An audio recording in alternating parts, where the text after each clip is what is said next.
देखिए बेटा next topic आपका गलनांक मेल्टिंग पॉइंट बेटा। सामान्यतः आयनिक जो स्पीसीज होती है बेटा उनका गलनांक सहसंयोजी स्पीसीज की तुलना में ज्यादा होता है बेटा, क्योंकि आयनिक में overall strong bond of attraction होता है बेटा, उनमें ज्यादा स्ट्रॉन्ग आकर्षण बल होता है। कौन सी स्पीसीज में? आयनिक में। क्योंकि आयनिक में कौन सा होता है? स्थिर वैद्युत आकर्षण बल होता है बेटा, और स्थिर वैद्युत आकर्षण बल जो है बेटा वो सहसंयोजी की तुलना में थोड़ा सा बेटा, सहसंयोजी यौगिकों में जो आकर्षण होते हैं बेटा सहसंयोजियों में उनकी तुलना में थोड़ा प्रबल होता है। तो यानी कि बेटा उन्हें दूर करने के लिए ज्यादा टेम्परेचर देना पड़ेगा। भाई गलनांक में ओवरऑल होगा क्या? पहले तो एक चीज क्लियर समझ लीजिए बेटा कि गलनांक से आखिर मतलब क्या होता है, करना क्या होता है। समझिएगा कि कोई भी एक आपके पास में मॉलिक्यूल है ए बी। अब अगर बेटा लिखना नहीं है ये वाला पोर्शन आपको बेटा, ये मॉलिक्यूल बेटा थोड़े दूर दूर स्थित है, दूर दूर है बेटा, तो ये इनकी कौन सी अवस्था है? गैस अवस्था। अगर थोड़ा आकर्षण होकर के ये थोड़े पास आ गए, थोड़े पास आ गए बेटा, तो ऐसे में ये इनकी कौन सी अवस्था है? द्रव अवस्था। और अगर बेटा बिल्कुल पास आके चिपक गए, इनके बीच में बिल्कुल भी दूरियां नहीं रही बेटा, तो अब ये कौन सी अवस्था है? इनकी ठोस अवस्था बेटा। ध्यान दीजिए कि मैंने ए और बी के बीच को बॉन्ड को नहीं तोड़ा इसमें बेटा, ए और बी के बीच का बॉन्ड तोड़ना अलग बात और इस ए बी का बेटा गलन करना अलग बात बेटा। भाई गलनांक से मतलब ये है कि जो ठोस अवस्था में ए और बी पास पास चिपके हुए थे बेटा, इनके बीच की दूरी को क्या कर देना? बढ़ा देना। पर इनके बीच की दूरी को कैसे बढ़ाया जा सकता है? टेम्परेचर देके बेटा। अगर आप तापमान दोगे बेटा, कोई भी दो चीज आपस में चिपकी हुई है बेटा, अगर टेम्परेचर बढ़ाओगे तो ऑब्वियस सी बात है उन्हें दूर जाना ही पड़ेगा, उनकी काइनेटिक एनर्जी गतिज ऊर्जा बढ़ेगी, तो ऐसे में इनको दूर जाना पड़ेगा। तो वास्तव में गलनांक में किया क्या जा रहा है कि जो भी अणु है उसके अंदर के बंध तोड़े जा रहे हैं, अणु के बीच के खुद के बॉन्ड ब्रेक किए जा रहे हैं, या फिर बेटा दो अणुओं को दूर किया जा रहा है। जवाब दो भाई कि गलनांक से क्या मतलब है कि दो अणुओं को दूर करना है या अणु के अंदर के बंध को तोड़ना। एक्चुअली गलनांक से मतलब है बंध तोड़ने से नहीं होता बेटा, गलनांक से मतलब है कि दोनों अणुओं को दूर दूर करना, इनकी दूरी बढ़ा देना आपस में बेटा। और अगर दूरी बढ़ा के ठोस से द्रव में ले आओगे तो वो ही उसका क्या कहा जाएगा? गलनांक कह दिया जाएगा, मेल्टिंग पॉइंट कह दिया जाएगा। अगर आप ठोस में बेटा ठोस से इसको किस में ले आए? द्रव अवस्था में। लेकिन फिर सुन लीजिए कि जब ठोस से द्रव अवस्था में ला रहे हो तो अणु के अंदर के विद इन मॉलिक्यूल अणु के अंदर के बंध तोड़े जा रहे हैं, अणुओं के बीच का आकर्षण खत्म किया जा रहा है, अणुओं के बीच का आकर्षण खत्म किया जा रहा है, इसमें गलनांक में बेटा। क्लियर है वाला पॉइंट बेटा आपको? एक सिंपल उदाहरण मैं फिर लूंगा कि जैसे मान लीजिए H2O, H2O, H2O आपस में चिपके पड़े, आपने गर्म करके इन्हें थोड़ा दूर कर दिया, ये क्या हुआ? इसका विघटन या गलन, ये हुआ इसका गलन। और अगर आपने क्या किया कि इसमें H2O में ये जो बंध था ना बेटा, इस बंध को तोड़ डाला आपने, इस बंध को तोड़ डाला, तो ये क्या कर दिया गया? ये कर दिया गया विघटन। तो गलन करना अलग बात है, विघटन करना अलग बात है बेटा। अरे क्लियर है क्या ये चीज आपको बेटा? अब मैंने क्या बोला कि सामान्यतः जो आयनिक स्पीसीज है उनका गलनांक सहसंयोजी से अधिक होता है बेटा, जनरली ऐसा होता है बेटा। लेकिन कुछ उसके अपवाद नहीं है बेटा।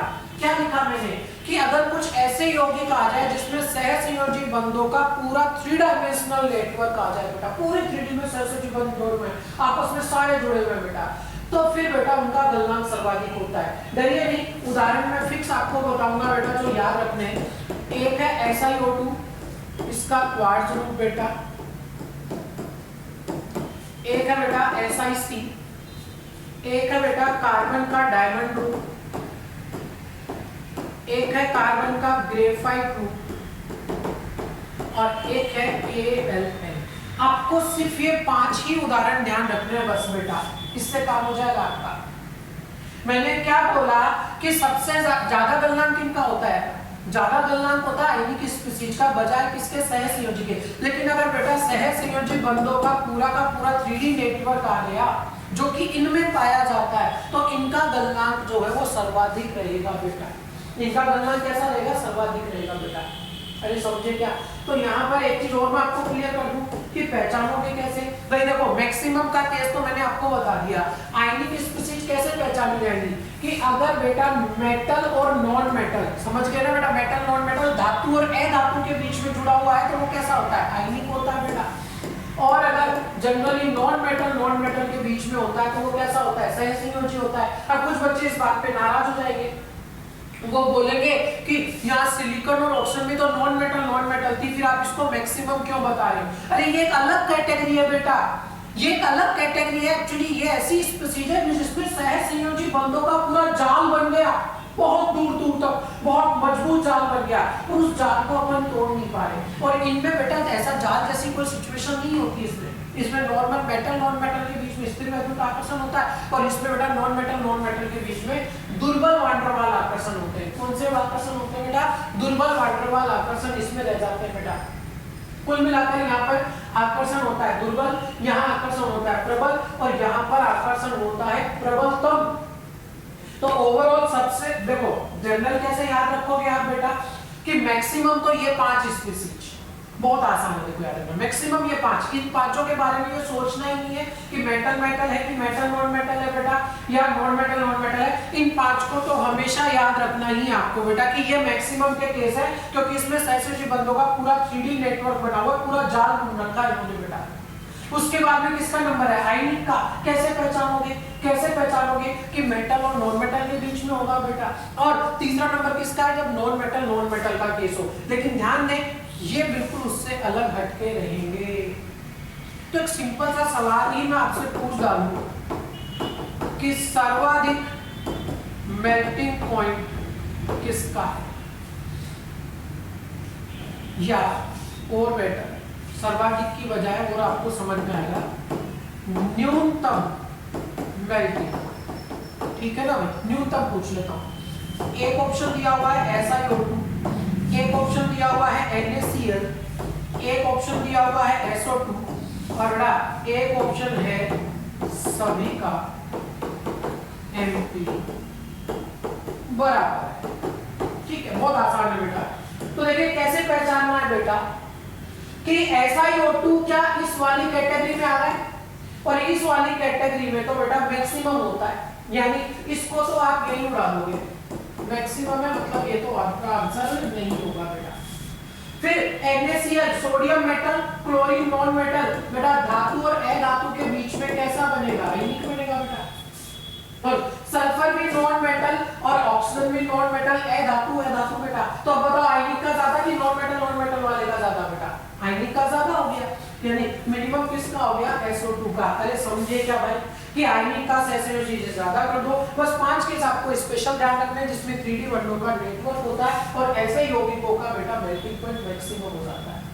क्लियर है भाई। नेक्स्ट आ जाता है बेटा इसके बाद में कि कुछ आयनिक यौगिकों के अंदर ही अगर अलग अलग आयनिक यौगिकों का कंपैरिजन करना पड़े तो फिर किस तरह से कंपैरिजन किया जाएगा, वो अपन इसमें सीखना चाह रहे हैं बेटा। क्या लाइन लिखी हुई देखिए, पढ़िए बेटा।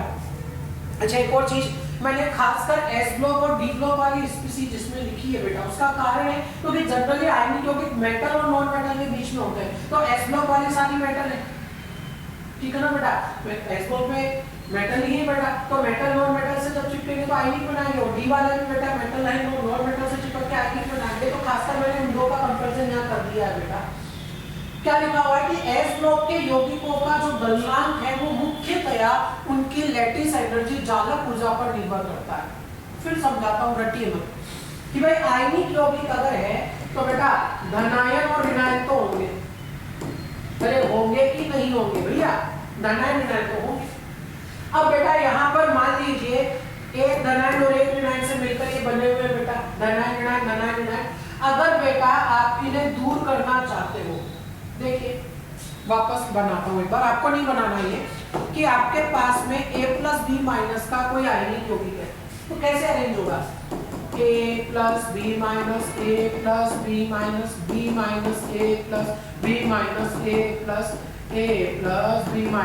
A+B- ये इसका अरेंजमेंट है, जिसमें बेटा AB के यूनिट्स आपस में चिपकी पड़ी है। कैसे भी मान लीजिए आप उन यूनिट को, बेटा मान लीजिए ये ऐसे चिपका हुआ है, ये चिपका हुआ है, ये चिपका हुआ है, ये चिपका हुआ है, ये चिपका हुआ है, ये चिपका हुआ है। टोटल कितनी यूनिट चिपकी पड़ी है आपस में? 6 यूनिट आपस में चिपकी पड़ी है बेटा, किसकी? AB। अब बेटा इनके चिपकने का कारण क्या है? एक्चुअली क्या कि जब भी प्लस और माइनस आपस में आकर्षित होंगे, प्लस और माइनस बेटा, धनायन और ऋणायन अगर आपस में आकर्षित होकर चिपकेंगे तो जालक ऊर्जा रिलीज करेंगे, लैटिस एनर्जी रिलीज करेंगे। यानी इन्होंने आपस में चिपकते हुए कौन सी ऊर्जा रिलीज करी है? लैटिस एनर्जी रिलीज करी है बेटा। अब अगर आप इनको दूर करना चाहते हो टेम्परेचर देके, यानी इनके बीच की कौन सी ऊर्जा आपको खत्म करनी पड़ेगी? लैटिस एनर्जी आपको इनकी खत्म करनी पड़ेगी। तो खासकर एस्लो के अगर कंपाउंड्स है बेटा, तो उनमें वास्तव में अगर आपको उनको गलित करना है, उनको दूर करना है, तो इनके बीच की कौन सी ऊर्जा को खत्म करना होगा? जालक ऊर्जा को खत्म करना होगा। और आप खुद सोचिए, अगर धनायन और ऋणायन के बीच में ज्यादा आकर्षण है तो उन्होंने ज्यादा जालक ऊर्जा निकाली होगी, और ऐसे में ज्यादा अच्छे से बंधे हुए और ज्यादा अच्छे से बंधे हुए तो उनका गलनांक क्या हो जाएगा बेटा? ज्यादा टेम्परेचर देना पड़ेगा उनको दूर करने के लिए कि कम? वापस सुन लीजिए कि अगर जालक ऊर्जा ज्यादा है, यानी इन्होंने आपस में चिपकते वक्त तो ज्यादा ऊर्जा रिलीज करी है और बहुत अच्छे से चिपक गए, तो ऐसे में इन्हें दूर करने के लिए ज्यादा टेम्परेचर देना पड़ेगा। दैट मींस मैं क्या लिख सकता हूं कि अगर जालक ऊर्जा ज्यादा, तो बेटा यहाँ पर मैं लिखा नहीं, देखो मैं लिख देता हूँ कि बेटा अगर जालक ऊर्जा ज्यादा तो मेल्टिंग पॉइंट भी ज्यादा बेटा, सीधा सीधा लिखा जा सकता है कि लैटिस एनर्जी अगर ज्यादा है मेल्टिंग पॉइंट भी ज्यादा होगा। भाई जालक ऊर्जा की वजह से तो चिपके पड़े बेटा, और ज्यादा अच्छे से चिपके होंगे तो इन्हें दूर करने के लिए टेम्परेचर ज्यादा देना पड़ेगा बेटा। तो ऐसे में जालक ऊर्जा ज्यादा तो मेल्टिंग पॉइंट ज्यादा। और जालक ऊर्जा का फॉर्मूला क्या बेटा? पढ़ा चुका हूं बेटा, क्या कि ये वाला फैक्टर किसको रिप्रेजेंट कर रहा होता है? अट्रैक्शन को बेटा। और ये वाला फैक्टर किसको रिप्रेजेंट करता है? रिपल्शन को बेटा। अरे भाई धनायनों का ऋणायनों के साथ तो अट्रैक्शन होगा, और धनायन का रिपल्शन और ऋणायन का रिपल्शन। लेकिन बेटा ये वाला फैक्टर जो है वो कैसा होता है? नेग्लिजिबल, नगण्य होता है बेटा। तो ऐसे में सारा का सारा डोमिनेटिंग फैक्टर यही रहेगा ना बेटा? अरे जवाब तो दो, डोमिनेटिंग फैक्टर यही रहेगा। और इसमें आप साफ साफ देख रहे हो एक चीज बेटा, क्या? देखो दिखाता हूं, इसमें ये वाला समझ गए होगे बेटा कि अगर R कम तो जालक ऊर्जा, लैटिस एनर्जी होगी तो लैटिस एनर्जी बेटा, R कम तो जालक ऊर्जा ज्यादा, और जालक ऊर्जा ज्यादा तो मेल्टिंग पॉइंट भी ज्यादा। दूसरी बात क्या लिखी हुई पड़ी है बेटा कि लिथियम और बेरिलियम जैसे यौगिक जो होते हैं, खासकर Li+ और बेरिलियम 2+ बेटा, यहाँ पर बेटा धनायन छोटा है। और बेटा आपको फजान स्कूल में बहुत अच्छे से चिल्ला के समझाया है कि अगर धनायन छोटा होगा तो ध्रुवण ज्यादा करेगा, पोलराइजेशन ज्यादा करेगा, हाई फाई हो जाएंगे। कि अगर छोटा धनायन है तो वो कैसे हो जाएंगे? हाई फाई होंगे। और हाई फाई में बेटा सह संयोजी गुण बढ़ जाएंगे। और मैंने यहाँ पर क्या लाइन लिखी है बेटा, देखिएगा इधर कि आयनिक का गलनांक सह संयोजी से अधिक होता है, यानी सह संयोजी वालों का गलनांक कम है। अगर आयनिक है तो गलनांक ज्यादा है, सह संयोजी है तो गलनांक कम है। और मैंने क्या बोला कि यहाँ धनायन छोटा धनायन हाई फाई होगा, सह संयोजी गुण ज्यादा होंगे, और इस वजह से बेटा कंपैरेटिवली इनमें अपवाद देखने को मिलते हैं। इनके गलनांक तुलनात्मक रूप से कम पाए जाते हैं, खासकर किसके? लिथियम प्लस के और बेरिलियम 2+ के यौगिकों के बेटा। क्यों? क्योंकि खासकर इनके यौगिकों में बेटा कैसे गुणधर्म आ जाते हैं? जवाब दो, सह संयोजी गुणधर्म इनके यौगिकों में पाए जाते हैं, आ जाते हैं बेटा। क्लियर? और साफ साफ ये इंडिकेशन यहाँ आई है बेटा। बार बार क्या बोल रहा हूँ कि अगर छोटा धनायन है तो हाई फाई होगा, और हाई फाई होगा तो सह संयोजी गुण ज्यादा होंगे बेटा, और सह संयोजी गुण ज्यादा होंगे, हाई फाई बेटा सह संयोजी गुण ज्यादा, तो इनका गलनांक मैं कम बता रहा हूँ। यानी फाई के साथ में मेल्टिंग पॉइंट कैसा रिलेशन है? इनवर्स रिलेशन है। तो बेटा सबसे ज्यादा इंपॉर्टेंट अब इनमें से बेटा पूरी रामायण में से जो याद रखने वाली बात आती है वो क्या? कि एक तो बेटा लैटिस एनर्जी के डायरेक्टली प्रोपोर्शनल है और फाई के इनवर्सली प्रोपोर्शनल है बेटा। बस अपन को ये देखना होगा कि फिर वापस बात यही घूम के आती है कि डोमिनेटिंग फैक्टर कौन है, लैटिस है कि फाई है। ठीक है ना बेटा? ये ध्यान रखना पड़ेगा, ये देखना पड़ेगा अपन को बेटा कि डोमिनेटिंग फैक्टर क्या है, उसी हिसाब से आंसर जाएगा कि लैटिस है कि फाई है बेटा। और लैटिस अगर ज्यादा तो मेल्टिंग पॉइंट ज्यादा, खासकर एस ब्लॉक में लैटिस से ही डिसाइड होता है बेटा, सिर्फ किसके कंपाउंड्स को छोड़कर, लिथियम और बेरिलियम के कंपाउंड्स को छोड़कर बाकी सब के लिए किससे डिसाइड होता है, लैटिस से बेटा। और डी ब्लॉक में भी बेटा अगर याद हो तो बताया है आपको बेटा कि डी ब्लॉक वाले एस की तुलना में ज्यादा हाई फाई होते हैं, और अगर वो फाई ज्यादा होगा उनका तो मेल्टिंग पॉइंट क्या रह जाएगा, उनका कम रह जाएगा बेटा, फाई ज्यादा तो मेल्टिंग पॉइंट कम बेटा। तो आते हैं चलो कुछ सवालों के ऊपर बेटा अपन, क्योंकि सारी स्थिति सवालों से क्लियर होगी। कुछ क्वेश्चंस लिखे हुए बेटा यहाँ पर जिनमें आपको गलनांक के क्रम बताने बेटा। पहला देखिए, मुझे बताइए बेटा कि किसके हैलाइड है, एस ब्लॉक के कि डी ब्लॉक के। ये सारे के सारे बेटा किसके हैलाइड है, जवाब तो दो भैया, ये आ गए एस ब्लॉक के। और एस ब्लॉक के हैलाइड है तो किससे डिसाइड होंगे बेटा, लैटिस एनर्जी से। लेकिन मैंने वहां पर लिखा है कि बेटा अगर लिथियम या बेरिलियम की कोई स्पीशीज आ गई तो उसमें फाई का भी रोल आएगा। और लैटिस एनर्जी के हिसाब से बेटा, लैटिस एनर्जी के हिसाब से अगर इन चारों में मैं तुलना कर लूं, इन चारों में, तो बेटा लैटिस एनर्जी के हिसाब से बताइएगा मुझे बेटा सबसे ज्यादा लैटिस एनर्जी किसमें होगी। आराम से देख लीजिए बेटा, आर के साथ रिलेशन आप देख लो आराम से बेटा, ठीक है ना भैया।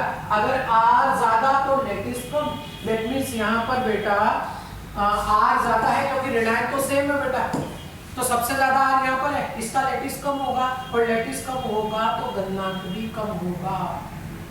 यानी क्या ऑर्डर रहेगा बेटा, 1 नंबर, 2 नंबर, 3 नंबर, 4 नंबर। और इसमें एक अलग ही कैटेगरी आ गई बेटा, क्या कैटेगरी आ गई इसमें, सॉरी हाँ बेटा, ये 1 नंबर, 2 नंबर, अरे माइनस साइन से कोई लेना देना नहीं है बेटा, ध्यान रखना है, ठीक है। ये 3 नंबर बेटा और ये 4 नंबर, ठीक है। और इसके केस में क्या रह गया बेटा, क्योंकि इसमें फाई डोमिनेंट था, और फाई डोमिनेंट होने के कारण बेटा इसमें सहसंयोजी गुण बन जाने से इसका जो गलनांक है वो इनमें सबसे पीछे रह गया बेटा।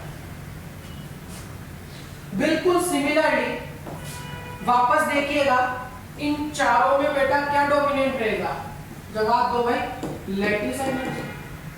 और बेरिलियम का अगर आ गया तो क्या डोमिनेंट होगा, फाई। हम नंबरिंग डिसाइड कर दीजिए बेटा, ठीक है। तो यहाँ पर ये 1 नंबर, ये 2 नंबर, ये 3 नंबर और ये 4 नंबर, और वो चला गया कितने नंबर पे, 5वें नंबर पे। बार बार कह रहा हूँ ना बेटा मैं आपको कि सिमिलर चीज है। यहाँ भी एस ब्लॉक वाले आ गए, यहाँ भी एस ब्लॉक वाले आ गए बेटा। अरे डोमिनेंट क्या है, जवाब तो दो, लैटिस, लैटिस। और इनके लिए स्पेशल बेरिलियम का और लिथियम का तो फाई और फाई बेटा। लेकिन यहाँ एक छोटी सी बात और है बेटा, क्या कि जैसे ये तो सबसे पीछे रह जाते हैं, अब एक बात और आ जाती है, कुछ डेटा बेस्ड कंडीशन बेटा। भाई ओवरऑल देखो लैटिस एनर्जी है या फाई है, फाइनल तो अपन को बेटा डेटा देखना ही पड़ता है। और डेटा बेस्ड कंडीशन ये बोलती है कि जैसे इनका 5-5 नंबर पे था, उसी रेस्पेक्ट में बेटा इसका कंपैरेटिवली 4 नंबर पे देखा गया और इसका 3 नंबर पे देखा गया। ये बेटा आपको याद ही रखना पड़ेगा। नहीं अगर कोई डेटाबेस चीज आ जाए तो बेटा देखो कंसेप्चुअल चीज अपन सीख सकते हैं, लेकिन डेटाबेस आ जाए कि फाइनली इनका कम हुआ, इनका मेल्टिंग पॉइंट कम है, लेकिन कम होके कितना पीछे गया वो तो फिर बेटा डेटा ही डिसाइड करेगा। तो इनका 5वें नंबर पे चला गया, लेकिन इसका चौथे पे इसके 3वें नंबर पे पहुंचता है। तो अब देखो 4 नंबर इसका आ गया, तो इसका कौन सा नंबर होगा, 1, इसका 2, इसका 3, और अगर उसका 4 है तो इसका 5 बेटा। ऐसे ही यहाँ 1, 2, अच्छा 3 इसने पकड़ लिया तो ये 4 आएगा और ये 5 आ जाएगा। क्या ये वाली चीजें क्लियर हुई बेटा आपको। यहाँ पर सारी प्रॉब्लम की जड़ कौन थी, लिथियम और बेरिलियम की स्पीशीज। लेकिन अगर आप अच्छे से देख रहे हैं बेटा तो जो नेक्स्ट एग्जांपल है उसमें ना लिथियम है ना बेरिलियम है बेटा, ना लिथियम और ना बेरिलियम है। यानी यहाँ बेटा कौन से फैक्टर आएंगे, इसमें लैटिस एनर्जी वाला फैक्टर आएगा ही आएगा। और साथ में रुको, ध्यान दें, अभी तक क्या था आपने देखा हो तो इन सभी में एनायन सेम था और मेटल बदल रही थी। अभी क्या किया है बेटा, मेटल सेम है और एनायन बदल रहा है बेटा। चलो लैटिस एनर्जी से ऑर्डर निकालते हैं, लैटिस एनर्जी से ऑर्डर निकालते हैं बेटा। लैटिस के हिसाब से सबसे ज्यादा बेटा इसमें रहेगा, तो सबसे ज्यादा गलनांक इसका, फिर इसका, फिर इसका, फिर इसका, और सिमिलरली इसमें भी बेटा यही रहा। अच्छा, अगर फाई से देखें, मैंने क्या बोला है बार बार कि फाई ज्यादा होने पर भी गलनांक कम होता है। आराम से सोचना बेटा, फाई के हिसाब से क्या ऑर्डर आता है। मैंने क्या बोला, अगर फाई ज्यादा तो गलनांक कम। देखो धनायन सेम है और ऋणायन का आकार बढ़ता जा रहा है। ध्यान दीजिए बेटा, फाई और बेटा देखो सहस्त्र जो ज्यादा कब आता है, जब छोटा धनायन हो और बड़ा ऋणायन हो। धनायन छोटा हो, ऋणायन बड़ा हो, तो धनायन तो सेम है। अब कौन निर्धारित करेगा, ऋणायन बड़ा, और यहाँ ऋणायन बड़ा है, और अगर ऋणायन बड़ा है तो इसमें सहस्त्र गुण ज्यादा है और इसका गलनांक कम है, वैसे भी सेम नहीं मिल रहा है। यानी ये बेटा लैटिस से भी निर्धारित हो रहा है और फाई से भी निर्धारित हो रहा है, दोनों से सेम ही आंसर आएगा, बिल्कुल सेम आ जाएगा आंसर बेटा इसमें। और एक चीज और ध्यान रखिए कि अगर एस ब्लॉक का मेटल सेम लिया गया है और सिर्फ बेटा उसका एनायन बदल रहे हो, क्या बोला कि मेटल सेम हो, किसका, एस ब्लॉक का, एस ब्लॉक की समान धातु के साथ सिर्फ ऋणायन बदल रहा हो, तो हमेशा क्या रहता है बेटा, फ्लोराइड से कम मेल्टिंग पॉइंट होता है फ्लोराइड का, फ्लोराइड से कम होता है ब्रोमाइड का, और ब्रोमाइड से कम होता है आयोडाइड का। एस ब्लॉक एनसीईआरटी में ना लिखी हुई है कि अगर मेटल सेम रखते हुए आप फ्लोराइड से आयोडाइड की तरफ आ रहे हो तो हमेशा मेल्टिंग पॉइंट कम होता है, चाहे लैटिस से चेक कर लो चाहे फाई से चेक कर लो, दोनों से सेम ही तो कंडीशन आ रही है इसके अंदर बेटा। हमेशा ध्यान रखना ये बात, क्या कि बेटा एस ब्लॉक में अगर फ्लोराइड से आयोडाइड की तरफ आए तो मेल्टिंग पॉइंट हमेशा ही कम होगा बेटा। नेक्स्ट देखिए बेटा, चलिए लैटिस से चेक करते हैं बेटा एक बार। हाँ बेटा, लैटिस के हिसाब से ज्यादा गलनांक किसका होगा बेटा, भाई लैटिस में छोटी साइज वाले की लैटिस ज्यादा है ना बेटा, तो एल्यूमिनियम तो कॉमन है, तो फ्लोराइड के हिसाब से लैटिस इसका ज्यादा, गलनांक किसका ज्यादा। अच्छा फाई से चेक करें एक बार बेटा, फाई से, तो फाई से भी देखो ना, इसमें एनायन बड़ा है, और एनायन अगर बड़ा होगा बेटा तो उसमें कौन से गुण आ जाएंगे, सहस्त्र गुण ज्यादा है, और उस हिसाब से गलनांक कम होगा, दोनों से सेम ही आ रहा है। अब यहाँ अगर आप गौर करो तो बेटा एस ब्लॉक के साथ डी ब्लॉक का मेटल आ गया, और फाई से बेटा आपको बताया है कि डी ब्लॉक वाले ज्यादा हाई फाई होते हैं, और फाई अगर ज्यादा तो सहस्त्र गुण ज्यादा, और सहस्त्र गुण अगर ज्यादा तो गलनांक कम हो जाएगा। यहाँ भी बेटा टिंका +2 और टिंका +4, ध्यान दीजिए कि एस ब्लॉक का नहीं है, अरे एस ब्लॉक का नहीं है, टिन पी ब्लॉक का एलिमेंट है बेटा, और ओवरऑल ये फाई से निर्धारित हो रहा है। मुझे बताइए कि धनायन अगर +4 है बेटा और ये +2 है, तो बेटा देखो धनायन पर आवेश भी ज्यादा है, और टिन +2 और +4 में से +4 वाला छोटा भी होगा। अरे बेटा समान धातु पर अगर पॉजिटिव चार्ज बढ़े तो बेटा आकार छोटा होता है ना भाई, तो ऐसी स्थिति में इसमें सहस्त्र गुण ज्यादा होंगे बेटा, और सहस्त्र गुण ज्यादा होंगे तो गलनांक का क्रम क्या हो जाएगा बेटा, 1 इसका 2 इसका, एज इट इज बेटा। फिर ये +2 और ये +3, और ध्यान दें कि एस ब्लॉक का नहीं है भैया, दोनों ही डी के आगे बेटा, और साफ साफ दिखाई दे रहा है कि दोनों में से हाई फाई कौन सा है बेटा, कि धनायन छोटा हो और उस पर आवेश ज्यादा हो तो वो हाई फाई होता है, तो इनमें से ज्यादा हाई फाई ये है ना बेटा, और अगर हाई फाई है तो इसका गलनांक क्या रह जाएगा, कम रह जाएगा। अरे समझे कि नहीं समझे बेटा, ये कुछ विशेष उदाहरण है जो आपको बेटा गलनांक के लिए ध्यान रखते हुए चलना है, समझते हुए चलना है बेटा। अरे क्लियर है बेटा ये बात आप लोगों को, जवाब को दो भाई, कोई तकलीफ इसमें किसी को भी है या नहीं है बेटा। चलूं क्या आगे बेटा, मैं क्लियर है यहाँ तक की बातें आपको बेटा सारी की सारी, बोलो भैया। नेक्स्ट आ जाता है इसके बाद में बेटा टॉपिक आपका H बॉन्डिंग, हाइड्रोजन बॉन्डिंग बेटा। समझना हाइड्रोजन बॉन्डिंग वाले में क्या कंडीशन है बेटा, इसके अंदर देखिए कि अगर बेटा किसी अधिक विद्युत ऋणी परमाणु, जैसे कौन, FON, किसी अधिक विद्युत ऋणी परमाणु FON के साथ में हाइड्रोजन अगर जुड़ा हुआ हो तो अणु में बेटा ध्रुवता आ जाती है। रटिए मत, समझाता हूं। कि मान लीजिए बेटा कि यहां पर x जो है वो क्या है, F या O या N में से कोई भी एक है, और जिसकी विद्युत ऋणता ज्यादा है बेटा वो साझे के इलेक्ट्रॉनों को अपनी ओर आकर्षित करेगा, और अपनी ओर आकर्षित करेगा तो इस पर आंशिक ऋणावेश, इस पर आंशिक धनावेश और आंशिक ऋणावेश आएगा। जितना ज्यादा विद्युत ऋणता में अंतर होगा ये प्लस माइनस उतना ही ज्यादा आएगा, यानी x की विद्युत ऋणता जितनी ज्यादा होगी उसी के रेस्पेक्ट में हाइड्रोजन पर पॉजिटिव चार्ज उतना ही ज्यादा होगा। तो हाइड्रोजन का जो प्लस है बेटा वो क्या करता है कि इस वाली दूसरी स्पीसीज के पास में क्या हो, लोन पेयर हो, क्या हो, लोन पेयर एकांकी युग्म, ये बेटा इससे आकर्षित हो जाता है। जो H पे प्लस आया ना बेटा वो इस पास वाले के लोन पेयर से आकर्षित हो जाता है बेटा। और एक तरह से मैं ये कहूंगा आपको बेटा कि ये जो आकर्षण की वजह से यहां जो आकर्षण क्रिएट हुआ है बेटा इसी को क्या कहा जाता है, हाइड्रोजन बंध। और मैं ये कहूंगा कि ये एक तरह का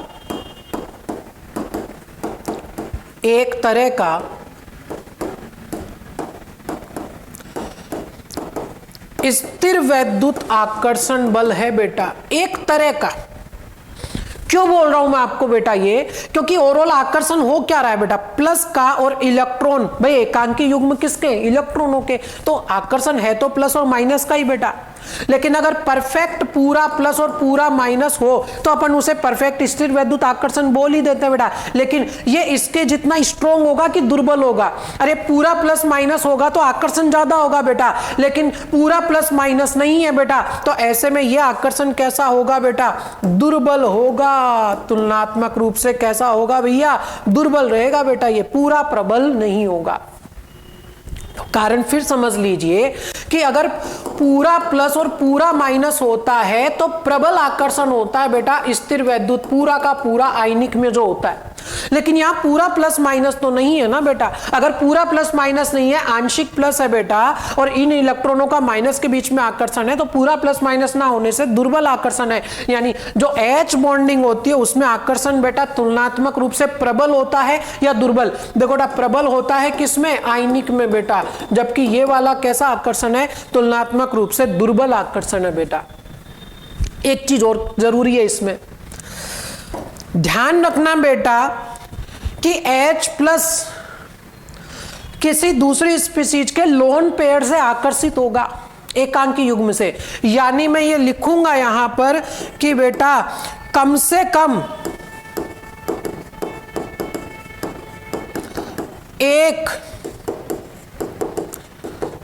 एकांकी युग्म होना आवश्यक है।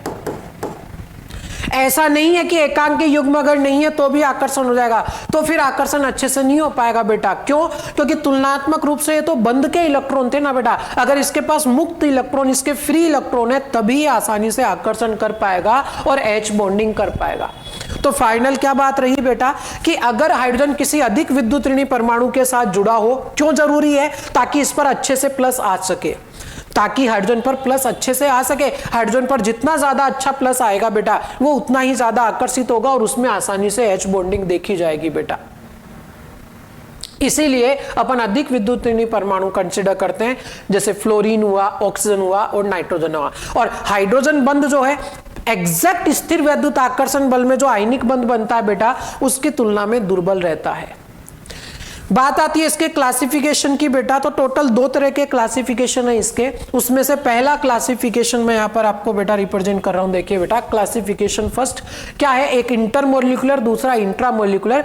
इंटरमोलिकुलर मतलब अंतर अणुक आकर्षण बेटा, अंतर अणुक हाइड्रोजन बंध, और दूसरा है अंतः अणुक हाइड्रोजन बंध बेटा। बहुत हद तक आपको नाम से क्लियर होना चाहिए। अंतः अणुक मतलब एक ही अणु में विद इन मॉलिक्यूल एक ही अणु में H बॉन्डिंग हो गई, एक ही अणु का हाइड्रोजन और उसी अणु का दूसरा अधिक विद्युत ऋणी तत्व, एक ही अणु में, 2 अलग अलग अणु नहीं लिए बेटा, एक ही अणु में काम हो गया। समझाता हूं, उदाहरण के तौर पे देखिएगा बेटा।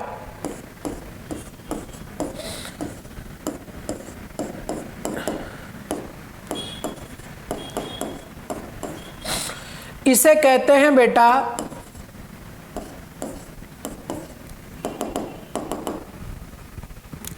Ortho nitrophenol. भाई 1-2 जो सिचुएशन है ना बेटा, इसे ऑर्थो कहा जाता है, ऑर्थो नाइट्रोफिनोल। इसमें क्या हुआ कि ये वाला जो अधिक विद्युत ऋणी हाइड्रोजन है, सॉरी हाइड्रोजन जो है ये अधिक विद्युत ऋणी तत्व के साथ जुड़ा हुआ है, इस पर आंशिक धनावेश आएगा। और इस ऑक्सीजन पर क्या उपस्थित है बेटा, लोन पेयर उपस्थित है। इनमें से किसी एक पर बेटा 2 लोन पेयर होंगे, किसी एक पर 2 लोन पेयर होंगे, किसी एक पर 3 पर। आपको उस बात पे नहीं जाना, बात सिर्फ इतनी है बेटा कि एक जैसी स्थिति होती है इसमें लोन पेयर की। समझिएगा एक बार बेटा,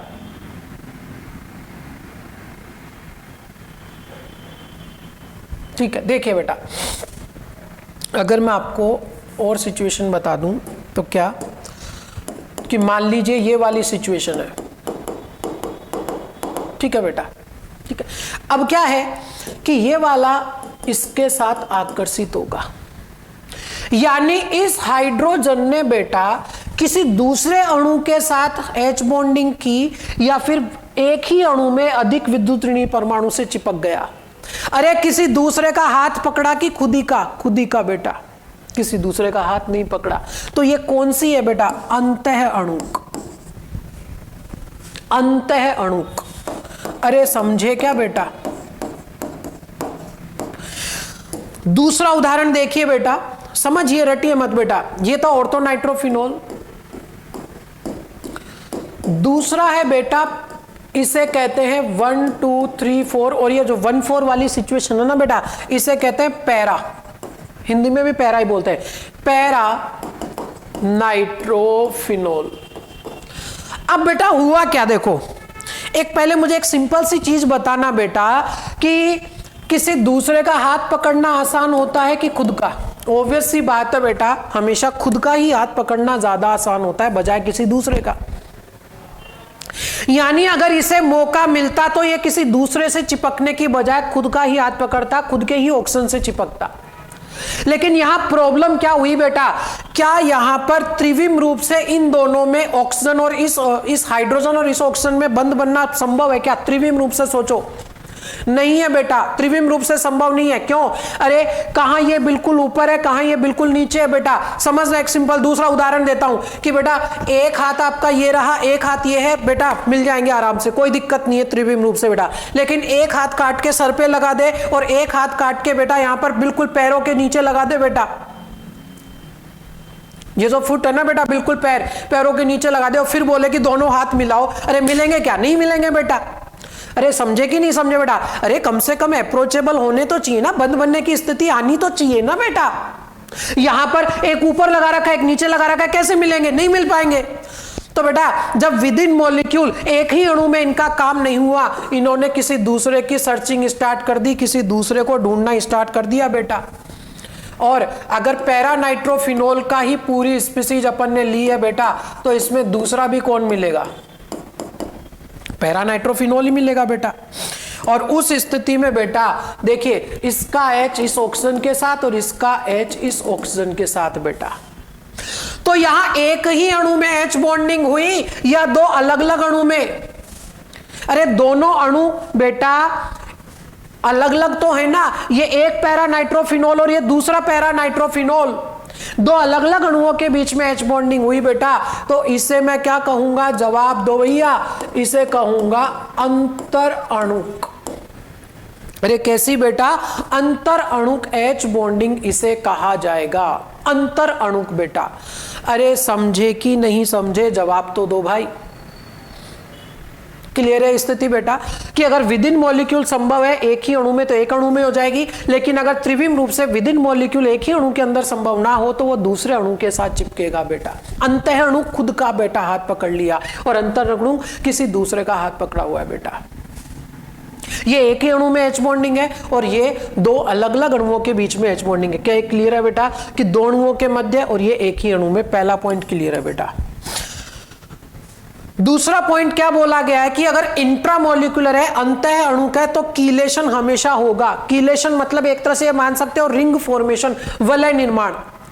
और बेटा ध्यान रखिए कि वलय निर्माण तब होगा जब एटलीस्ट 5 या 6 मेंबर रिंग बने बेटा। क्यों? क्योंकि इससे कम मेंबर की अगर रिंग बनेगी तो उसमें बेटा वलय तनाव होता है। क्या होता है? वलय तनाव, और वो स्थायी नहीं रहती, तुलनात्मक रूप से उसका स्थायित्व कम होता है बेटा।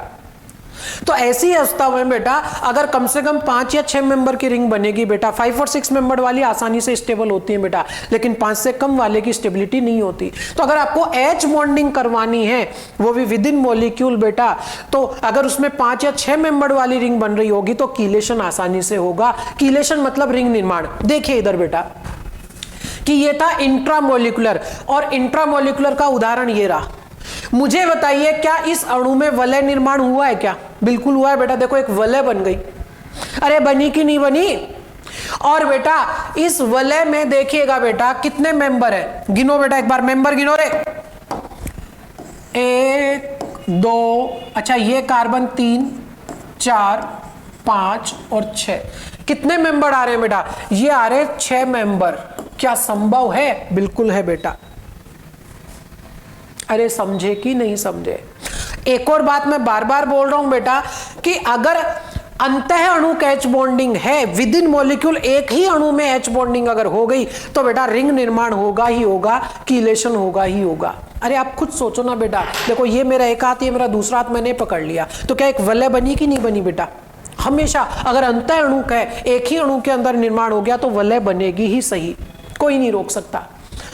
अंतर अणु अगर है तो कीलेशन हो भी सकता है और नहीं भी। मैंने क्या लिखा? कीलेशन हो सकता है, और यहां क्या लिखा? कीलेशन होगा। अंतर है दोनों में बेटा, यहां होगा ही होगा और यहां हो भी सकता है और नहीं भी बेटा।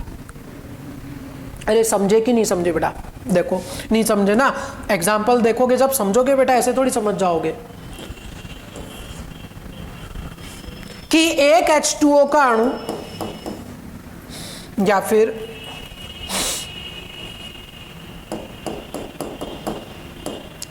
ये एक C2H5OH, एक और C2H5OH, एक और C2H5OH, आराम से देख लीजिए बेटा। क्या यहां लोन पेयर हैं? बिल्कुल है बेटा। और हाइड्रोजन पर आंशिक धनावेश भी आएगा। तो ऐसे में बेटा यहां आकर्षण तो होना तय है भाई। हाइड्रोजन जो है बेटा वो एक अधिक विद्युत ऋणी FON में से किसी एक के साथ जुड़ा हुआ है बेटा, तो ये बिल्कुल H बॉन्डिंग करेगा। और ये बेटा देखिए अच्छे से आप समझ लीजिए, एक अणु ये है, एक अणु ये है, एक अणु ये है, यानी अणुओं के मध्य बॉन्डिंग हो रही है कि एक ही अणु में बेटा? अणुओं के मध्य एक C2H5OH, दूसरा C2H5OH, तीसरा C2H5OH। बेटा किसका उदाहरण है? जवाब दो, अंतर अणु का। क्या रिंग निर्माण हुआ? अरे क्या वलय बनी? क्या नहीं बनी? यहां वलय नहीं बनी है बेटा, कोई वलय नहीं बनी है इसमें। और एक उदाहरण देखिए, देखते रहिए। एक स्पीसीज होती है बेटा एसिटिक एसिड CH3COOH,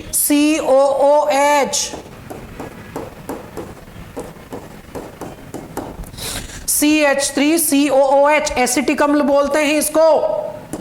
मैं एक और CH3COH लिख रहा हूं भाई।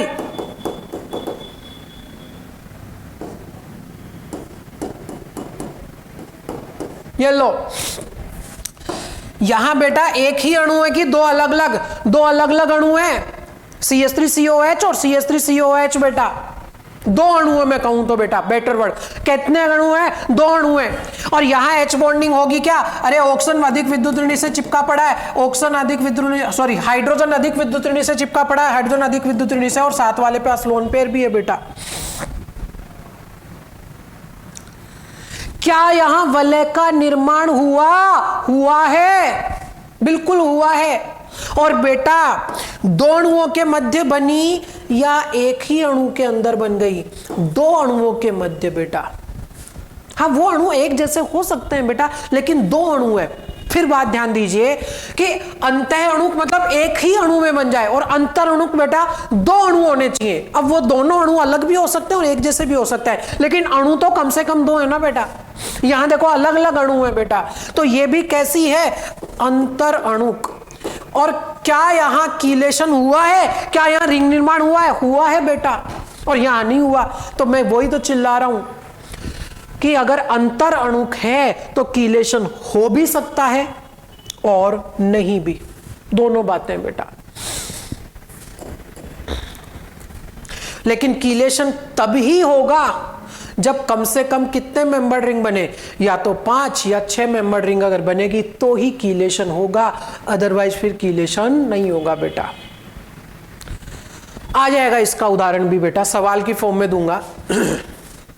अधिक नेक्स्ट क्या है बेटा कि ये अधिक संगुणित और ये कम संगुणित, समझाता हूं इसमें क्या हुआ बेटा कि ओवरऑल हुआ क्या कि बेटा ये ऑर्थोनाइट्रोफिनोल है और इसको किसी दूसरे के अणु की जरूरत पड़ी कि खुद ही का हाथ पकड़ लिया, खुद का ही हाथ पकड़ा हुआ है। अगर मैं इसके पड़ोस में एक और ऑर्थोनाइट्रोफिनोल बना दूं तो इसमें भी खुद ही अणु में H बॉन्डिंग होगी। यानी कि बेटा मैं ये कहना चाह रहा हूं कि इस ऑर्थोनाइट्रोफिनोल को इस ऑर्थोनाइट्रोफिनोल से कोई मतलब है क्या? जवाब दो मुझे। इस ऑर्थोनाइट्रोफिनोल को इस ऑर्थोनाइट्रोफिनोल से कोई मतलब नहीं है, इसका इसके साथ कोई संगुणन नहीं है, या मैं कहूं कम संगुणन है। जबकि क्या इस ऑर्थोनाइट्रोफिनोल को दूसरे नाइट्रोफिनोल से मतलब है क्या? बिल्कुल है बेटा, दोनों ने हाथ पकड़ा हुआ है। अरे अगर खुद ही का हाथ पकड़ना है ना बेटा तो पड़ोस में कुछ भी हो कोई फर्क नहीं पड़ता, संगुणन नहीं होता पड़ोसी के साथ। लेकिन अगर बेटा पड़ोसी का हाथ पकड़ना है तो उसके साथ संगुणन करना पड़ेगा। यानी आप मुझे बताइए कि अगर अंतः अणुक है तो इसका इसके साथ कोई संगुणन नहीं है, या मैं कहूं कम संगुणन है। और अगर अंतर अणुक है तो स्पीसीज आपस में चिपकी पड़ी रहेंगी बेटा, अणु जो हैं वो आपस में चिपके पड़े रहेंगे बाई H बॉन्डिंग, यानी यहां पर संगुणन ज्यादा होगा। किसमें? अंतः में कि अंतर में? अंतर अणुक में। मत रटो, सोचो बेटा सोचो। अंतर अणुक मतलब दो अणु है और दोनों अणु को चिपक के रहना पड़ेगा, यानी उनमें संगुणन है। और अंतः अणुक एक ही अणु है, यानी एक अणु को दूसरे पड़ोसी से कोई मतलब नहीं है, वो आपस में चिपक के नहीं रह रहे बेटा। तो यहां ज्यादा संगुणन, यहां कम संगुणन है बेटा। अगला पॉइंट, अगर अधिक संगुणन है यानी आपस में चिपके पड़े, तो बिल्कुल स्टार्टिंग में ही समझा दिया था मैंने बेटा आपको कि गलनांक में फाइनली करना क्या होता है बेटा। गलनांक में जो चिपके पड़े हैं उनको दूर करना होता है। जो चिपके पड़े उनको दूर करने के लिए टेम्परेचर देना पड़ता है बेटा। किनको? जो चिपके पड़े। तो वास्तव में एक्चुअली क्या होगा, ये चिपके पड़े हैं अंतर अणुक में, तो इन्हें टेम्परेचर ज्यादा देना पड़ेगा दूर करने के लिए, यानी इनका गलनांक और क्वथनांक, मेल्टिंग पॉइंट और बॉइलिंग पॉइंट, गलनांक क्वथनांक ज्यादा रहेंगे। और इसमें क्या होगा कि इसको इससे कोई मतलब ही नहीं है, अरे इसका इसके साथ कोई संगुणन है ही नहीं, यानी बेटा इसको गर्म करके दूर ले जाओ, इसे कोई तकलीफ नहीं है। क्या इन दोनों अणुओं के बीच में किसी आकर्षण को खत्म करना है? नहीं करना, यानी कम टेम्परेचर देना पड़ेगा। यानी बेटा यहां पर मेल्टिंग पॉइंट और बॉइलिंग पॉइंट तुलनात्मक रूप से कम होंगे। कब? अंतः अणुक में बेटा। फिर समझिए, मत रटिए, समझाता हूं। देखो एग्जाम में आ गया, नहीं याद आ रहा तो कैसे समझेंगे। अंतर अणुक है यानी एक अणु को दूसरे अणु से हाइड्रोजन बंधित होना पड़ा, यानी दोनों के बीच में बंद है, तो दूर करने के लिए टेम्परेचर ज्यादा देना पड़ेगा। जबकि यहां क्या है बेटा कि इसमें खुद का ही हाथ पकड़ा हुआ है बेटा, दूसरे से कोई मतलब ही नहीं है, तो दूर कर दो ना आसानी से, ज्यादा तकलीफ नहीं होगी, ज्यादा टेम्परेचर नहीं देना पड़ेगा। अगला पॉइंट, आप खुद अच्छे से जानते हो इस बात को बेटा कि अगर स्पीसीज में आकर्षण ज्यादा हो, देखो गैस, द्रव और ठोस में अंतर क्या होता है? अंतर होता है आकर्षण का। गैस से ज्यादा आकर्षण होता है द्रव में और द्रव से ज्यादा आकर्षण होता है ठोस में। गैसियस स्पीसीज है, आकर्षण बढ़ाते जाओ तो गैस से द्रव हो जाएगा और द्रव से क्या हो जाएगा? ठोस हो जाएगा बेटा। और वास्तव में बेटा आकर्षण अंतर अणुक में ज्यादा है कि अंतः अणुक में? दो अणुओं के बीच में बेटा आकर्षण किस में ज्यादा है? अंतर अणु में, दो अणुओं के बीच में। तो ऐसे में यहां आकर्षण ज्यादा है तो यहां पर वाष्प गैस ज्यादा मिलेगी कि कम? ध्यान दीजिए, अणुओं के बीच में आकर्षण ज्यादा तो गैसीय अवस्था कम, और यहां अणुओं के बीच में आकर्षण कम है यानी गैसीय अवस्था, वाष्प अवस्था ज्यादा, यानी बेटा यहां वाष्पशीलता ज्यादा होगी और यहां वाष्पशीलता कम होगी। या दूसरा तरीका, अगर किसी का क्वथनांक कम है यानी वो कम टेम्परेचर पे ही भाप में बदल रहा है, यानी बेटा उसकी भाप बनाने की प्रवृत्ति, वाष्प बनाने की प्रवृत्ति ज्यादा है बेटा। अरे बात समझ आई क्या बेटा? आप लोगों को क्लियर है ये स्थिति बेटा? अब आती है बात बेटा हाइड्रोजन बॉन्ड से संबंधित कुछ सवालों की बेटा। सवाल यहां लिखे हुए हैं बेटा। एक सवाल लिखा हुआ है सत्य और असत्य कथन आपको बताने हैं। कुछ इंफॉर्मेशन है बेटा डेली लाइफ की और कुछ अपन कंसेप्चुअल चीज देखते हुए चलेंगे इसमें बेटा। पहला क्या लिखा हुआ है देखिए बेटा इसमें कि सेलुलोज, एमिनो अम्ल, डीएनए आदि जल में एच बॉन्ड बनाते हैं। बिल्कुल सही बात है बेटा। कहीं ना कहीं बेटा इन स्पीसीज में सभी में बेटा हाइड्रोजन जो है अधिक विद्युत ऋणी तत्व से जुड़ा होता है। सेलुलोज में मैं कहूं तो हाइड्रोजन जुड़ा होता है ऑक्सीजन के साथ।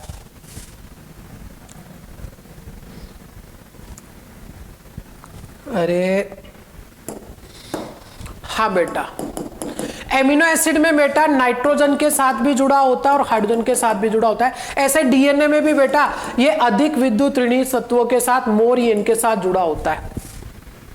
और ऐसे में ये सारी स्पीसीज जो है बेटा वो जल में एच बॉन्ड बनाते हैं, बिल्कुल बनाते हैं बेटा। दूसरा पॉइंट मैंने लिखवाया कि वो समझिए एक्चुअली बेटा। एक डेली लाइफ का उदाहरण मैं आपको बताना चाहता हूं बेटा। कभी आपने आइसक्रीम खाई है?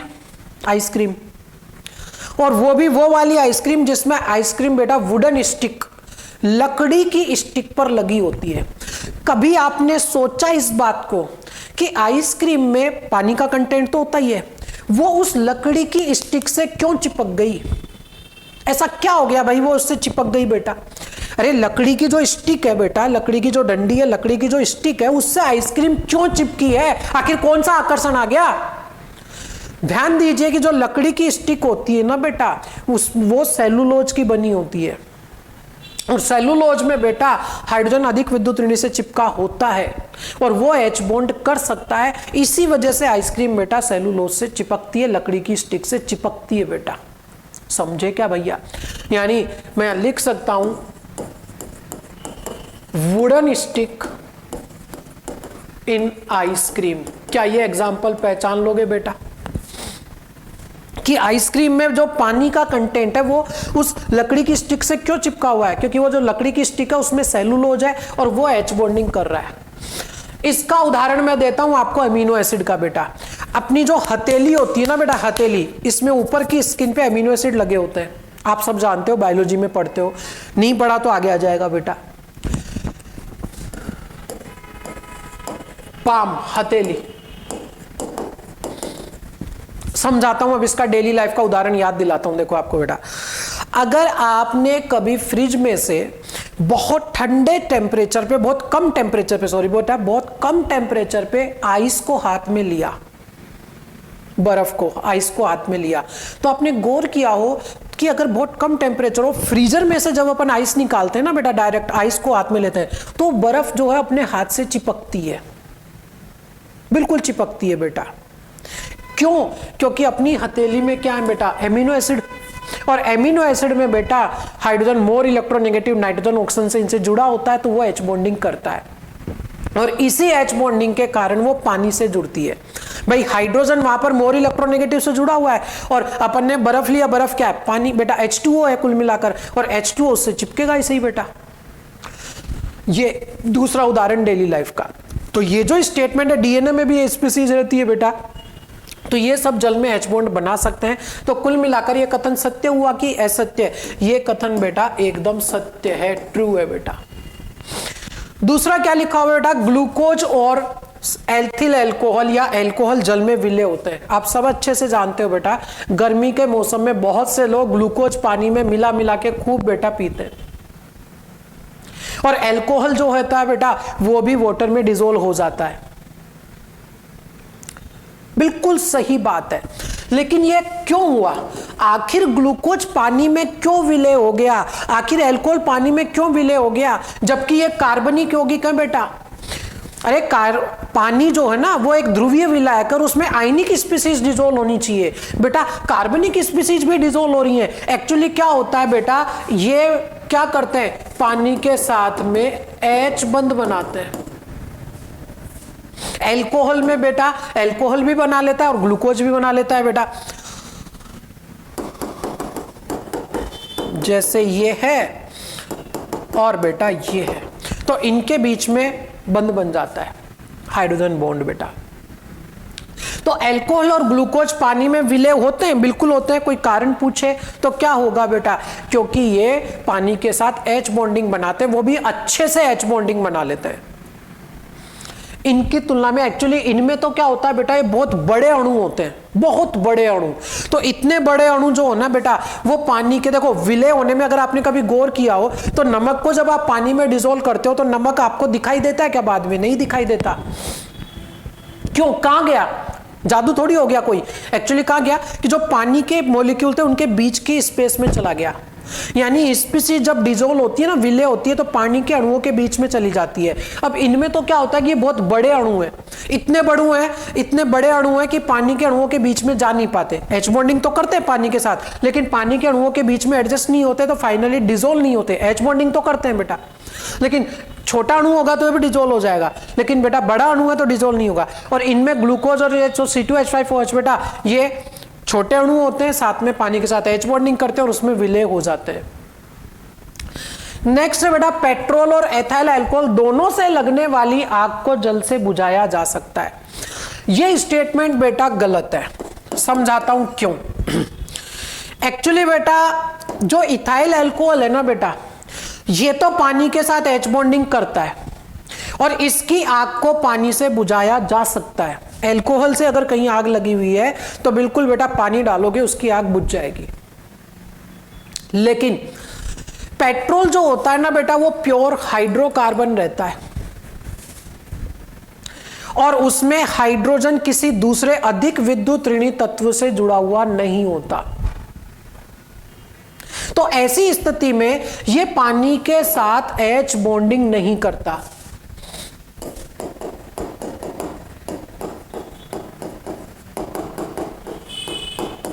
और पानी के साथ H बॉन्डिंग अगर नहीं करता तो पेट्रोल की आग को पानी से नहीं बुझाया जा सकता बेटा। अगर आपने कभी गौर किया हो तो जो पेट्रोल पंप वगैरह होते हैं ना बेटा, उनके आसपास बेटा आग बुझाने के लिए कोई मिट्टी की भी व्यवस्था होनी चाहिए, एक तरह से मैं कहूं तो बेटा, क्योंकि पेट्रोल की आग को बेटा मिट्टी डाल के बुझाई जाती है या कंबल डाल के बुझाई जाती है बेटा। अगर पेट्रोल से आग लगी हुई है तो पानी से पेट्रोल की आग कंपैरेटिवली नहीं बुझाई जा सकती। क्यों? क्योंकि वो पानी के साथ इंटरेक्शन कर ही नहीं रहा, पानी के साथ H बॉन्डिंग नहीं कर रहा। अल्कोहल वाली आग को बुझा सकते हो। तो मैंने यहां क्या लिखा कि दोनों की आग जल से बुझाई जा सकती है, एकदम गलत हो गया बेटा। अल्कोहल की आग बुझाई जा सकती है क्योंकि वो पानी के साथ H बॉन्डिंग कर लेगा, जैसे ही मैं पानी डालूंगा पानी के साथ H बॉन्डिंग कर लेगा, जलना बंद कर देगा। लेकिन पेट्रोल की आग को नहीं बुझाया जा सकता। नेक्स्ट पॉइंट बेटा कि कमरे के ताप पर H2O बेटा द्रव है जबकि H2S गैस है। बहुत सिंपल सी बात है। मैंने क्या बोला कि हाइड्रोजन जो है किसी अधिक विद्युत ऋणी तत्व से जुड़ा होना चाहिए। और X की टर्म में बेटा मैंने क्या क्या बताया, फोन, FON, फोन बताया ना बेटा। तो यहां पर तो बेटा ऑक्सीजन जो है वो ऑक्सीजन के साथ हाइड्रोजन चिपका हुआ है और ये फोन में से है अधिक विद्युत ऋणी के साथ। लेकिन H2S में क्या है बेटा, H2S में सल्फर की विद्युत ऋणता इतनी नहीं है, तो यहां जो हाइड्रोजन पर प्लस आवेश आएगा वो तुलनात्मक रूप से कम रह जाएगा। यहां जो प्लस आ रहा है वो अच्छे से आ रहा है, तो ये आकर्षण ज्यादा करेगा, अच्छे से H बॉन्डिंग कर लेगा। लेकिन इसमें क्या होगा कि सल्फर की विद्युत ऋणता कम है बेटा, और ऐसे में अगर सल्फर की विद्युत ऋणता कम रह गई तो यहां हाइड्रोजन पर अच्छे से प्लस नहीं आएगा, और अच्छे से प्लस नहीं आएगा तो अच्छे से आकर्षण नहीं होगा, और यहां पर H बॉन्डिंग एग्जिस्ट नहीं कर पाएगी।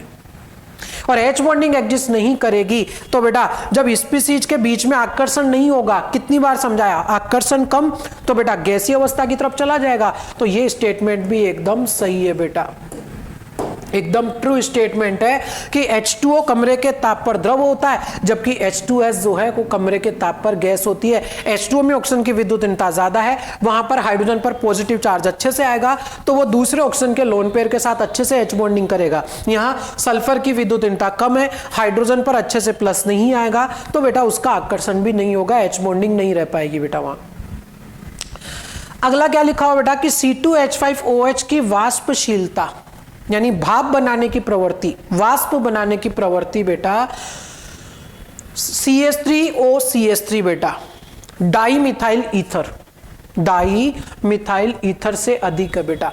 यहां यह बोला गया है कि यह ज्यादा वाष्प बना रहा है। समझाता हूं बेटा, अभी आपको समझाया था कि अगर हाइड्रोजन किसी अधिक विद्युत ऋणी परमाणु फोन के साथ चिपका हो तो बेटा उनमें आपस में क्या होती है, H बॉन्डिंग होती है। तो यहां पर बेटा H बॉन्डिंग हो रही है, और H बॉन्डिंग हो रही है, दैट मीन्स आकर्षण ज्यादा है।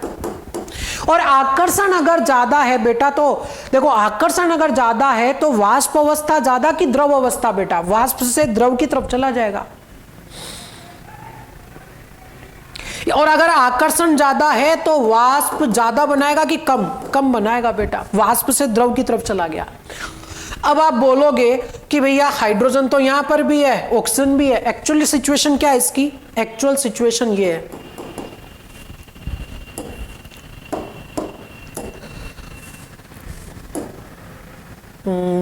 ये दिखेगा H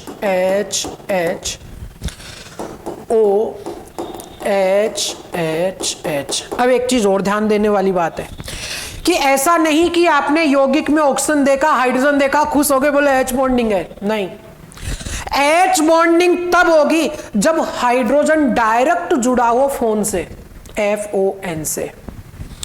यहां हाइड्रोजन बेटा डायरेक्ट ऑक्सीजन से नहीं जुड़ा हुआ। किससे जुड़ा हुआ है? कार्बन से जुड़ा हुआ है बेटा। हाइड्रोजन किससे जुड़ा हुआ है? कार्बन से। तो यहां H बॉन्डिंग वाला केस नहीं है, और H बॉन्डिंग अगर नहीं है दैट मीन्स इसमें आकर्षण बेटा कम है। दो अणुओं के बीच में इसमें आकर्षण कम रह जाएगा, और आकर्षण अगर कम होगा तो वाष्प ज्यादा बनाएगी। यानी ज्यादा वाष्पशील कौन है? डाइमिथाइल ईथर की एल्कोहल ज्यादा वाष्पशील है, डाइमिथाइल ईथर। जबकि यहां क्या बोला कि C2H5OH की वाष्पशीलता ज्यादा है। बिल्कुल गलत बेटा, ये स्टेटमेंट एकदम गलत हो गया। वास्तव में किसकी वाष्पशीलता ज्यादा है? डाइमिथाइल ईथर जो है उसकी वाष्पशीलता तुलनात्मक रूप से ज्यादा है बेटा। वहां हाइड्रोजन भी ऑक्सीजन भी है, लेकिन हाइड्रोजन डायरेक्ट ऑक्सीजन से नहीं जुड़ा हुआ। किससे जुड़ा हुआ है? कार्बन से बेटा। वो शर्त को पूरा नहीं कर रहा। नेक्स्ट है बेटा इसके बाद में कि कमरे के ताप पर ऑर्थोसैलिसाइल्डिहाइड द्रव है, जबकि पैरासैलिसाइल्डिहाइड क्या है बेटा? ठोस है। समझाता हूं, रटिए मत। ये जो स्पीसीज है बेटा इसे मैं कहूंगा ऑर्थोसैलिसाइल्डिहाइड।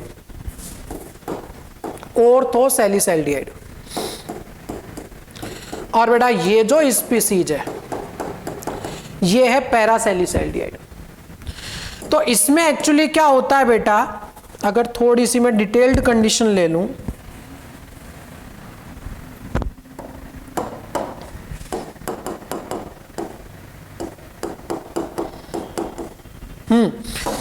तो इसमें ये वाली H बॉन्डिंग आपको देखने को मिलती है।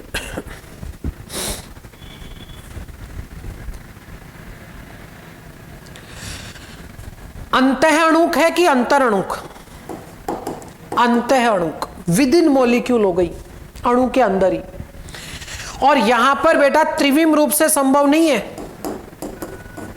तो इसको एक और चाहिएगा, और यहां बॉन्डिंग यहां मिलेगी। यानी ये कौन सी है बेटा? अंतरणुक। ऐसे में यहां संगुणन ज्यादा है, और संगुणन अगर ज्यादा हो रहा है, पास पास आ रहे हैं चिपक के, इसमें एक को दूसरे से कोई मतलब नहीं है बेटा, इंटरेक्शन नहीं है, और इंटरेक्शन नहीं है बेटा, आकर्षण कम है। कुल मिलाकर मैं कहूं कि यहां पर बेटा संगुणन तुलनात्मक रूप से कम है, यानी स्पीशीज के मध्य आकर्षण कम है, और यहां संगुणन ज्यादा तो स्पीशीज के मध्य आकर्षण ज्यादा। और आकर्षण अगर ज्यादा होगा, देखो बेटा आपको द्रव और ठोस में से पहचानना है, बस वो मैंने आपको लिख के दे दिया इसके अंदर बेटा, ठीक है। तो मुझे बताइए कि अगर आकर्षण ज्यादा होगा तब जाके ठोस मिलेगा कि द्रव मिलेगा? यहां आकर्षण ज्यादा है, आकर्षण अगर ज्यादा होगा तो यहां ठोस अवस्था ज्यादा मिलेगी बेटा। तो यहां यही तो लिखा हुआ है कि पैरासेल्यूसाइड ठोस है जबकि ऑर्थो वाला द्रव है। एकदम सही स्टेटमेंट है बेटा ये भी। भाई यहां का बेटा संगुणन नहीं है, आपस में एक दो अणुओं के बीच में आकर्षण नहीं है बेटा, जबकि यहां संगुणन है, आकर्षण ज्यादा है, आकर्षण ज्यादा तो वो ठोस की तरफ चला गया बेटा। नेक्स्ट क्या है बेटा? शांता, विस्कोसिटी बेटा। एक्चुअली शांता या विस्कोसिटी क्या होता है बेटा कि कोई भी द्रव है और वो फ्लो कर रहा है, चल रहा है बेटा, ठीक है। तो द्रव की एक लेयर से दूसरी लेयर की उसके ऊपर जब फ्लो करती है ना बेटा, तो उसके फ्लो में जो प्रॉब्लम आती है, फ्लो में बेटा द्रव के चलने में जो प्रॉब्लम आ रही है ना, वो उसकी शांता कहलाती है।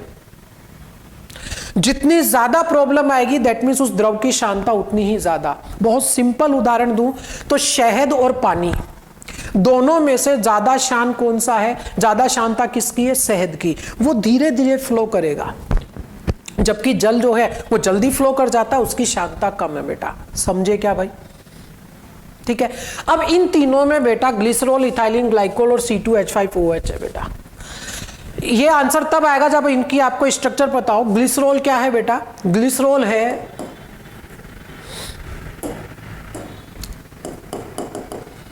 CH2OH, CHOH और CH2OH, ये है ग्लिसरॉल।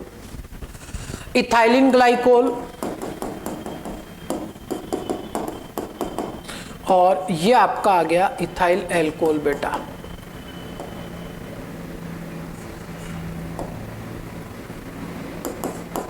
ठीक है भाई, ये है बेटा ग्लिसरॉल, ये है इथाइलिन ग्लाइकोल बेटा। ठीक है। अब कंडीशन क्या आपको देखिएगा, यहां पर बेटा OH की संख्या ज्यादा है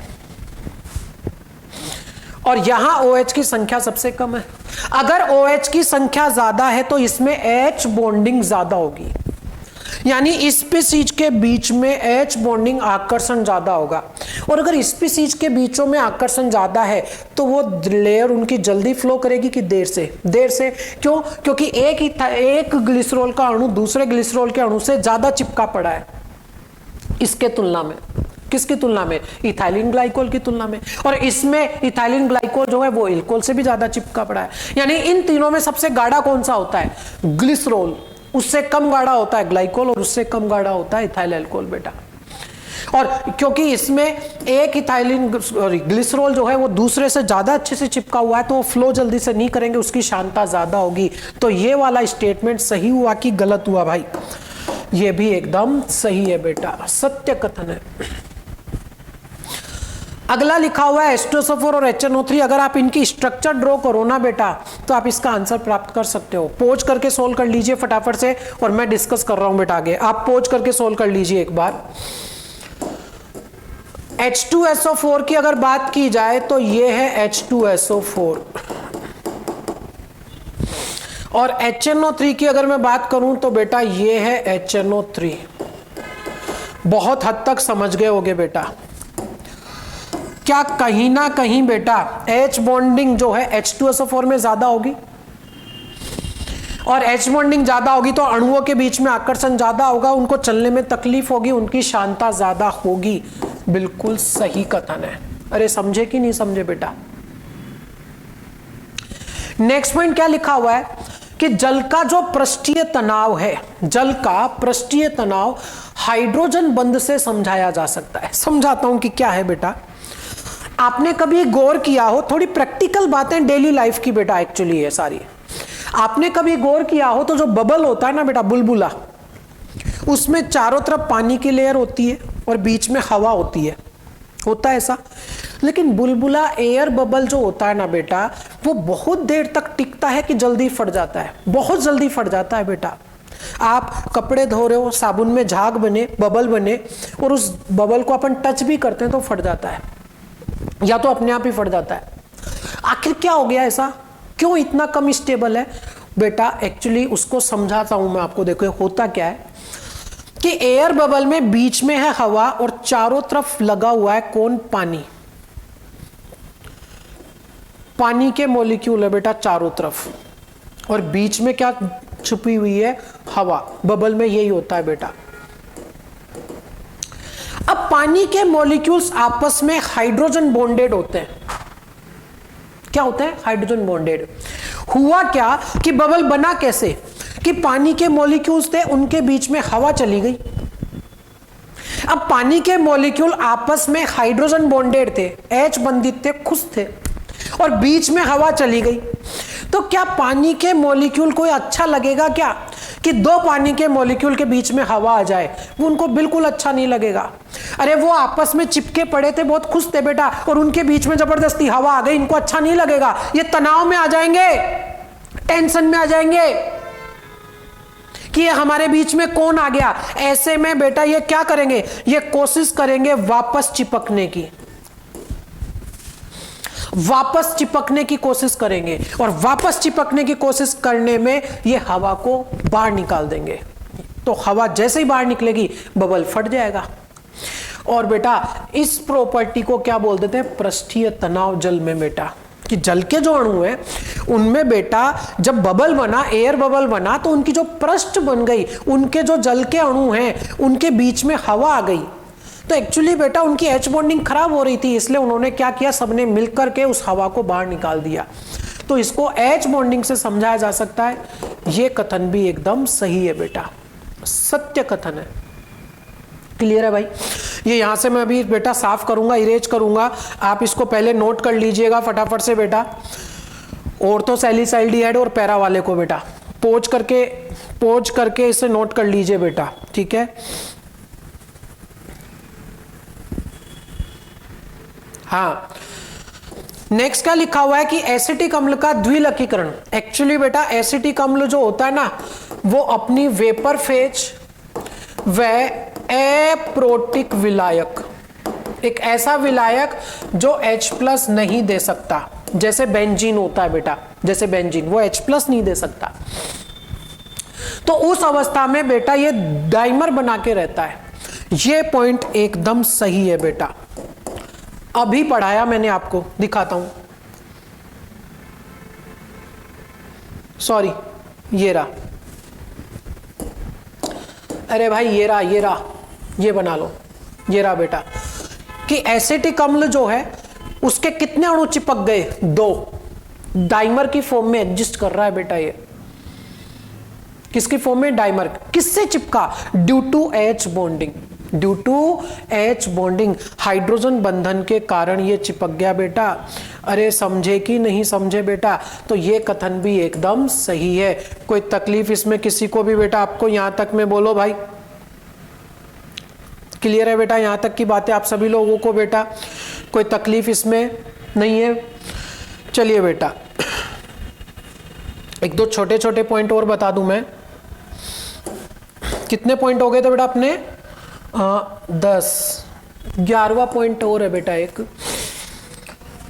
कि सॉरी, यूरिया में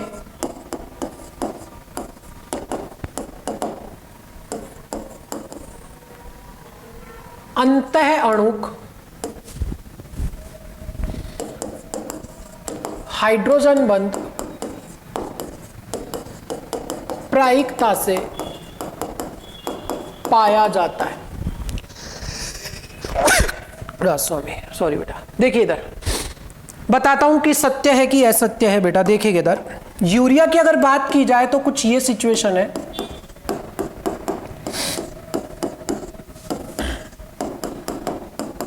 ठीक है भैया, ये रहे आपके पास इसमें लोन पेयर।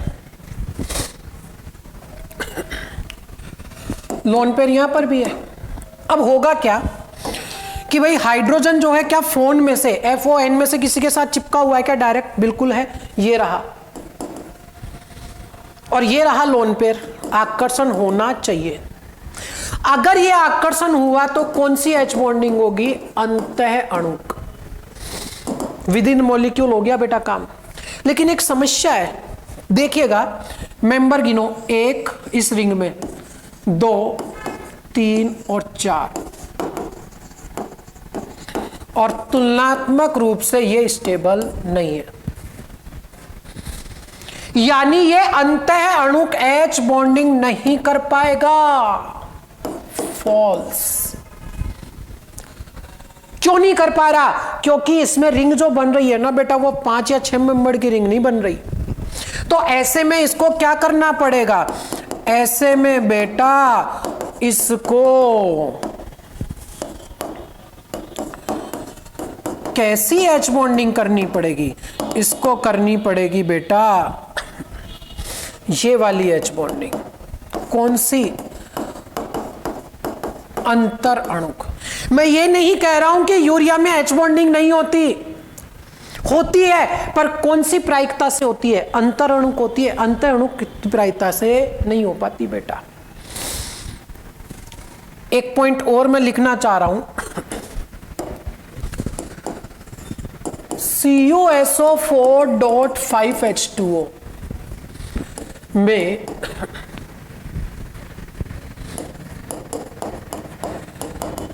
कौन से तरह के बंध उपस्थित है? पहला ऑप्शन उपसह संयोजी, दूसरा सह संयोजी, तीसरा हाइड्रोजन और चौथा उपरोक्त सभी। समझिए बेटा, एक्चुअली क्या होता है कॉपर सल्फेट डॉट 5H2O बेटा, ब्लू विट्रियोल, उसमें 4 H2O जो होते हैं ना बेटा, वो कॉपर से चिपके पड़े होते हैं।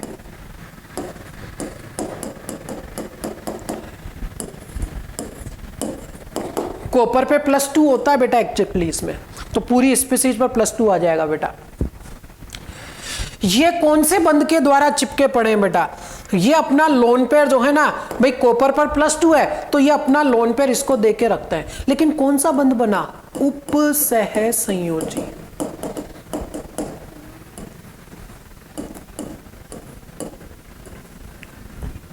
अच्छा, दूसरी बात, जो ऑक्सीजन और हाइड्रोजन के बीच में बंध है पानी के अंदर, ये कौन सा बंध है भाई?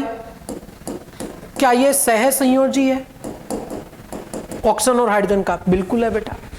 अच्छा, कॉपर +2 और बाहर है SO4 -2, इनके बीच में कौन सा है? आयनिक बेटा।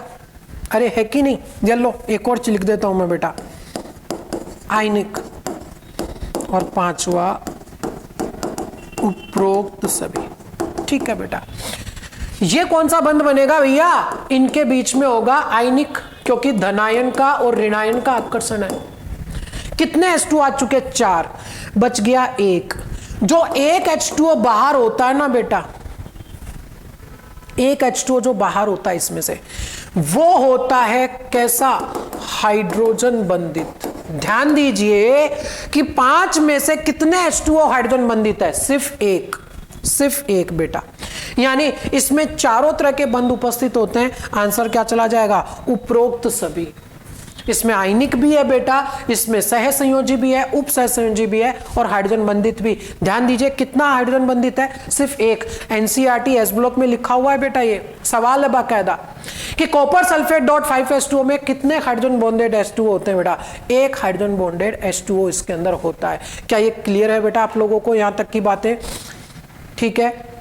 नेक्स्ट में अपन देखेंगे बेटा ऑर्थो और पैरा नाइट्रोफिनॉल की सारी इंफॉर्मेशन, जो इस H बॉन्डिंग की सबसे इंपॉर्टेंट इंफॉर्मेशन आएगी बेटा।